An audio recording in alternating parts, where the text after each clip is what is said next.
बिस्मिल्लाहिर्रहमानिर्रहीम। अस्सलाम वालेकुम viewers, welcome to my channel health wealth. कैसे हैं आप लोग? मैं उम्मीद करती हूँ आप सब लोग अपने घरों में खैरियत से होंगे। व्यूवर्स, आज की वीडियो में मैं आपको फिब्रॉइड के बारे में बहुत इम्पोर्टेंट इन्फॉर्मेशन बताने वाली हूँ। यूट्रीन फिब्रॉइड्स होते क्या हैं, इनके सिम्टम्स क्या होते हैं और इनके लिए ट्रीटमेंट ऑप्शंस क्या हैं।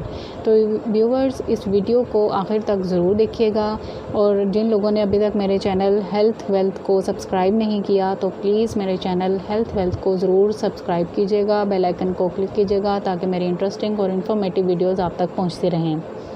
व्यूअर्स, फिब्रॉइड एक किस्म के ट्यूमर्स होते हैं, गांठें होती हैं जो यूट्रस में पाई जाती हैं। इनका साइज़ डिफरेंट टाइप्स का हो सकता है। जैसे अगर छोटा फिब्रॉइड है तो वो मटर के दाने जितना छोटा हो सकता है और अगर बड़ा है तो एक छोटे बच्चे के सर जितना बड़ा भी हो सकता है।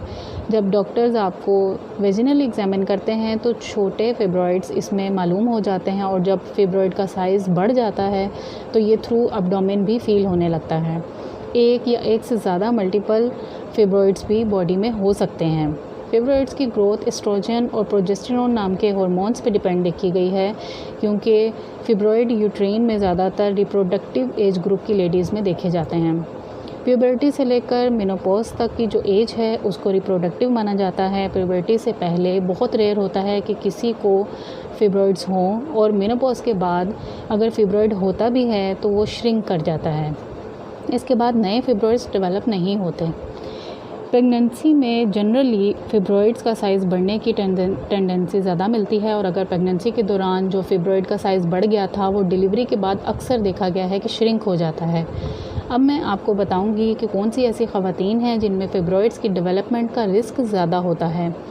3 फैक्टर्स हो सकते हैं। जिन लड़कियों में टाइम से पहले पहला पीरियड आता है, मतलब आम तौर पर 13 साल की उम्र में नॉर्मल पीरियड टाइम स्टार्ट हो जाता है।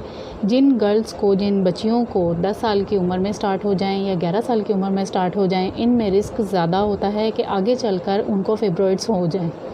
जिन ख़वातीन ने कभी कंसीव नहीं किया या कभी बेबी डिलीवर नहीं किया तो उनमें भी रिस्क पाया जाता है कि उनको भी आगे फिब्रॉइड्स हो सकते हैं। जिनके बच्चे 1 या 2 होते हैं उनमें भी रिस्क थोड़ा ज़्यादा होता है। अब अगर इसके सिम्टम्स के बारे में बात की जाए तो 50% ख़वातीन ऐसी हैं जिनको फिब्रॉइड्स होते हैं लेकिन उनको कोई सिम्टम्स नहीं मिलता, और अगर सिम्टम्स कोई हों भी तो फिब्रॉइड के साइज़ पे डिपेंड करता है और लोकेशन पे भी डिपेंड करता है कि किस जगह पर किस साइज़ का फिब्रॉइड है। आम तौर पर देखा गया है कि अब नॉर्मल पीरियड्स हो जाते हैं, ज़्यादा ब्लीडिंग हो जाती है, पीरियड का जल्दी होना या ब्लीडिंग कंटिन्यूस होना, ये चीज़ें इसके सिम्टम्स मानी जाती हैं। जो ख़वातीन कंसीव करना चाह रही होती हैं लेकिन कंसीव नहीं कर पाती तो वो भी फिब्रॉइड की वजह से हो सकता है। 4 सेंटीमीटर से ज़्यादा के जो फिब्रॉइड होते हैं उसकी वजह से भी इनफर्टिलिटी हो जाती है। अगर एक बड़ा फिब्रॉइड आपके फ्लोपिन ट्यूब में है तो वो आपके फ्लोपिन ट्यूब को ब्लॉक कर देता है, जिसकी वजह से फर्टिलाइजेशन नहीं हो पाती। एमडीओ को इम्प्लांटेशन के लिए भी एटमॉस्फेयर जो चाहिए होता है वो भी फिब्रॉइड की वजह से, उसकी प्रेजेंस की वजह से नहीं मिल पाता। लोअर पेन, पेल्विक में लोअर पेन बहुत ज़्यादा हो जाता है। इसके अलावा सीवियर पेन होता है पीरियड्स में, ये भी सिम्टम्स माने जाते हैं। मेनोपॉज के बाद अगर फिब्रॉइड्स ग्रो करे तो वो कैंसरस स्टेज पे आने लगता है और पेनफुल भी बहुत ज़्यादा होता है। मेनोपॉज के बाद अगर थोड़ी भी ब्लीडिंग हो तो फ़ौरन डॉक्टर को दिखाना चाहिए। इसके ट्रीटमेंट में पहले तो मेडिसिन्स दी जाती हैं ताकि जो ब्लड लॉस हो आपका हुआ है ज़्यादा ब्लीडिंग की वजह से उसको कंट्रोल किया जाए सर्जरी से पहले, और इसके अलावा ऐसी मेडिसिन्स भी दी जाती हैं जिनसे फिब्रॉइड जो है वो श्रिंक कर जाए ताकि सर्जरी में आसानी हो। फिर इसको सर्जरी से रिमूव कर दिया जाता है और अगर फिब्रॉइड का साइज़ बहुत ज़्यादा बढ़ गया हो जो आपकी बॉडी के लिए नुकसानदेह हो सकता है तो वो फिब्रॉइड के साथ यूट्रस को भी आपकी बॉडी से रिमूव कर दिया जाता है। इस सब के लिए अगर आपको कोई भी सिम्टम फ़ील हो, कोई भी आपको पीरियड्स जो हैं अब नॉर्मल फ़ील हो या ब्लीडिंग ज़्यादा फ़ील हो या मेनोपॉज के बाद आपको ब्लीडिंग फ़ील हो तो आपने कोई भी रेमेडी खुद से यूज़ नहीं करनी।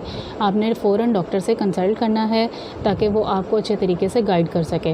ये बहुत सेंसिटिव टॉपिक है, इसके लिए कोई भी पर्सनल एक्सपीरियंस नहीं करना चाहिए। आपको अपने गायनेकोलॉजिस्ट से, अपने डॉक्टर से सबसे पहले बात करनी चाहिए, उसके साथ शेयर करना चाहिए कि आपकी बॉडी में ये डिफरेंट हार्मोनल चेंजेस हैं या आपके पीरियड्स का कुछ प्रॉब्लम है तो वो आपको क्लियर कर सकती हैं। मैं उम्मीद करती हूँ कि ये इन्फॉर्मेशन आपके लिए बहुत यूज़फुल रही होगी। मेरी वीडियो को लाइक कीजिएगा, शेयर कीजिएगा और मेरे चैनल हेल्थ वेल्थ को ज़रूर सब्सक्राइब कीजिएगा। अपना ख्याल रखिएगा, मुझे अपनी दुआओं में याद रखिएगा। मैं इंशाल्लाह एक नए टॉपिक के साथ आपसे दोबारा मिलूँगी। अल्लाह हाफ़िज़।